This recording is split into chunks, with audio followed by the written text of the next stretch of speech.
award-winning pioneer in human rights and the clean energy economy. He is a co-founder of 3 successful nonprofits, the Ella Baker Center for Human Rights, Green for All, and Color of Change. He is the best-selling author of the definitive book on green jobs, The Green Collar Economy.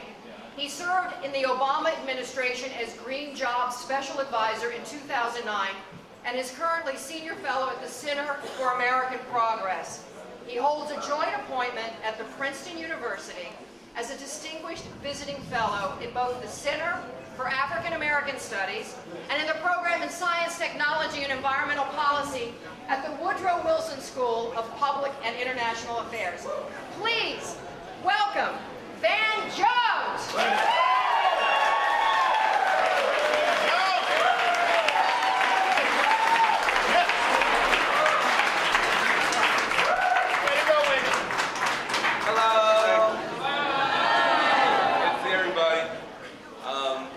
First of all, it's just an honor to be here.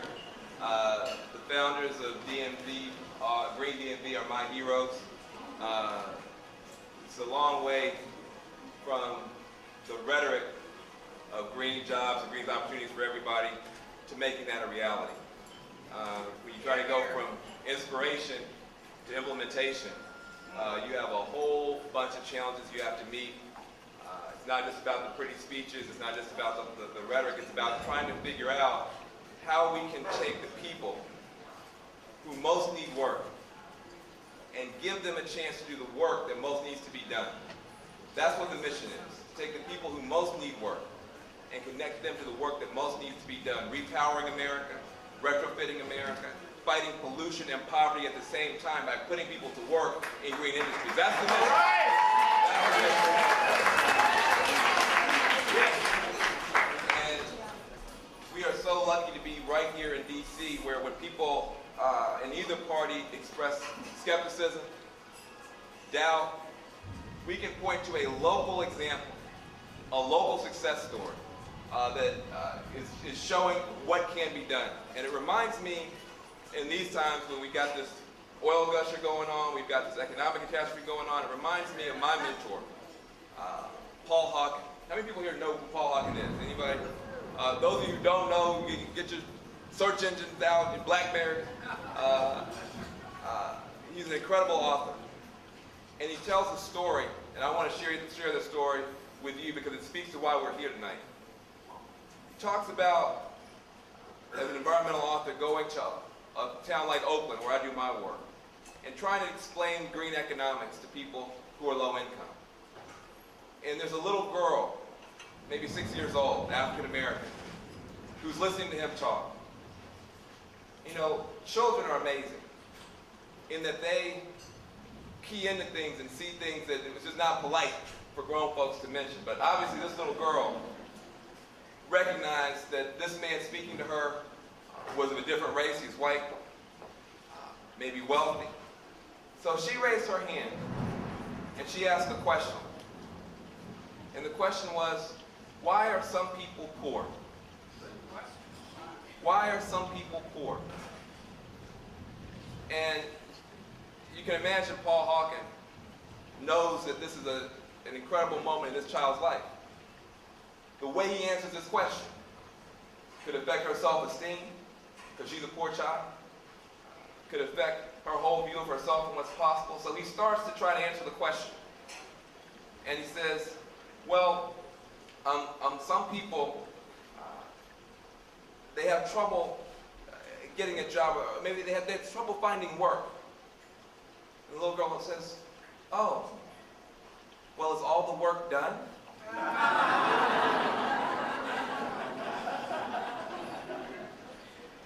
Is all the work done? What I love about this program is that it says clearly and simply, no, all the work is not done in our country. We have a Saudi Arabia of wind energy that can be tapped not just in the Plain States, but up near the Great Lakes and off our coast. We have never tapped that wind energy, but we got people who are sitting idle in Ohio, in Michigan, and Indiana, skilled workers, proud workers, union workers, who are sitting idle. They could be right now building wind turbines 8,000 finely machined parts in each one. That's a car. As much steel as in 26 cars. They could be making those wind turbines and putting them up across America. All the work is not done. And if they put wind turbines out there in the Gulf, if the wind farm collapses in the Gulf, you won't have a massive wind slick to come and smash up the whole regional economy. I never heard of a wind slick or a sun spill. You know, there's a better way to power America, and they can put people to work. We have a Saudi Arabia of solar power in our country, not just in the Sun Belt, but on rooftops across America. Solar panels don't put themselves up. Somebody's got to get up in the morning, put on some work boots, get a lunch bucket, put on a hard hat, and go put those solar panels up so we can be more energy independent. Homes don't retrofit themselves. Somebody's got to put in the insulation. Somebody's got to put in the new boilers and furnaces and windows. All that is work. Everything that we need to solve our energy problems and our environmental problems is a job. It's a job. And all we need now are for programs like this to reach out to folks who maybe need a second chance, who maybe never had a first chance, and say, we believe in you. We have a big problem in our country, and we want to give you the tools and the training and the technology to be a part of this big solution that we've got. And to have a program like that right here in the middle of D.C., run by people with decency and integrity and competence and heart and soul, is a blessing. It's a blessing to the whole country. And I'm honored to be here. Let's support Green DMV. Let's fight for green jobs for everybody, not green for some, green for all, Green DMV. Thank you very much.